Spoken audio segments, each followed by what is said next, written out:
Well,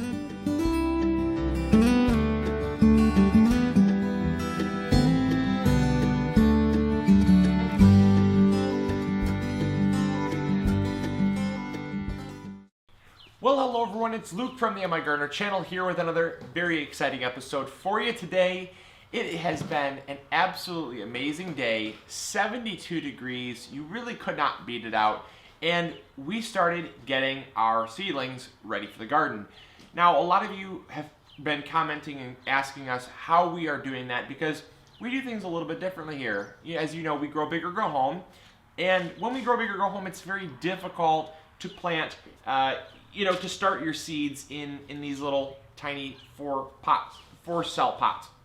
They just take up way too much space, and sometimes stuff doesn't sprout, and we don't want to waste space because indoors that's a premium. So what we do is we start them in these. These are the 288 cell trays, and as you can see, we're almost done with this. We got a few more in here to go, and we pick out the healthiest ones, and we're ready to almost move on. We just got to finish transplanting up the kale here. We're working on the red Russian kale. We just got the lacinato kale done. We have the kale sprouts, the Long Island Brussels sprouts. Down on the ground over there, we actually have all of our Swiss chard and our cabbage done. And next, we're going to move on to tomatoes. Now, I want to show you these tomatoes. These tomatoes are beautiful. They are absolutely gorgeous. Now, a lot of times people, they ask, how on earth are the tomatoes healthy in this type of environment? And they absolutely are. A lot of times people don't realize that tomatoes and peppers, anything that you're growing, does not need a gallon of soil to be healthy when it first sprouts. These are 1 inch by 1 inch by 1 inch squares. So it's basically 1 cubic inch of soil. We just put in some of our good potting mix here, and we just put in some trifecta and some worm castings, and that is it.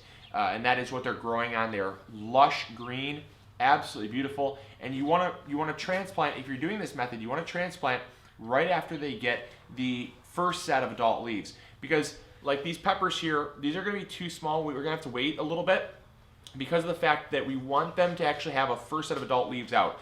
And that basically tells you that the root system is mature enough. You can see on the bottom, if you look on the bottom, you can start to see some roots forming on the bottom there. What you want to see is those roots forming on the bottom because of the fact that the roots need to coil up a little bit. They actually need to be just a tiny bit root bound, because in this method, the whole point of having the plug is that the roots take up all that soil and they basically pop out all in one little cell there, all the soil and the roots in one plug, so it does not damage the roots at all. It doesn't stress the plant out, and you can grow a ton in a small little given space. I mean, this is basically 7 inches by about 24 inches, or maybe like 10 inches by 24 inches. So, I mean, you're talking 240 square inches there. You can convert that into a square foot method. But, I mean, it's maybe about 2 square feet or so, or right around there. But you got 288 plants in that given space. So you really can't beat the method. So anyways, we're going to get to transplanting here. We're just transplanting them up into some different cells here, the 4 cell containers. And we've got 6 cell containers. We have these bigger 4 cell containers here. The difference is that you can just fit way more of these in a flat than these, but these are going to be for our tomatoes. These are going to be their second move, and then we might even have to move them up if we don't have the beds done by the time they're ready to move. We're going to have to move them into the 3-inch circular pots, and that's fine. If that happens, then that happens. Hopefully not. We're hopefully going to have the beds done and ready to move in, then move them into those beds before that happens, because transplanting takes a lot of time. So, all right, well, we're gonna get cranking. We still got onions to do. We still have our herbs to do. We still have our edible flowers to do, and it's winding down. I think it's about 5 o'clock in the afternoon. So the temperature's still great, and we get a nice breeze, and it's fun. So when we planted our seedlings, sometimes we had 1 or 2 seeds go in there, hence we have some extra little plants in each cell. So we're just going to We're gonna thin out the weakest ones and leave just one healthy one. exactly. So that way we have a strong plant. And here is the cabbage that we've already done. You see the mammoth red rock, the red acre. You got the I'm not sure what all those are there. The late flat Dutch and the Danish ball head and all those ones. Beautiful, beautiful varieties. Absolutely very healthy. There's all of the Swiss chard. All the Swiss chard is doing so great. We're gonna have way more than enough. We're gonna definitely be giving some away. And up next is the tray of edible flowers and a few herbs. We have just a awesome selection of the Sparky Mix marigolds.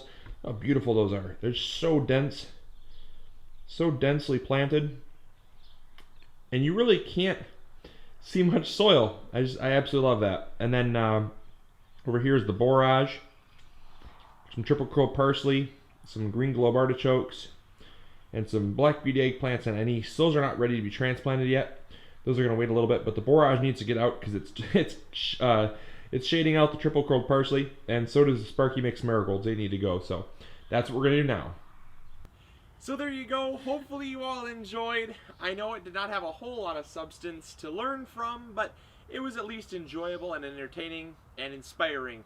So we are obviously throughout the next couple weeks going to be filling this up. Most of the peppers and tomatoes are underneath the grow light still because we're still in that period where we don't want to lose them from cold. And Cindy, do you have anything else to say? I hope you guys, all of your seed planting is going perfectly as well. We are just so thrilled that the weather has gotten a lot more reasonable as of late. So we hope you guys are going big or going home. And as always, just thank you so much for your support, and we look forward to this growing season so much. Alright guys, this is Luke And Cindy from the MIgardener channel reminding you to grow big or go home. We'll talk to y'all later. Bye.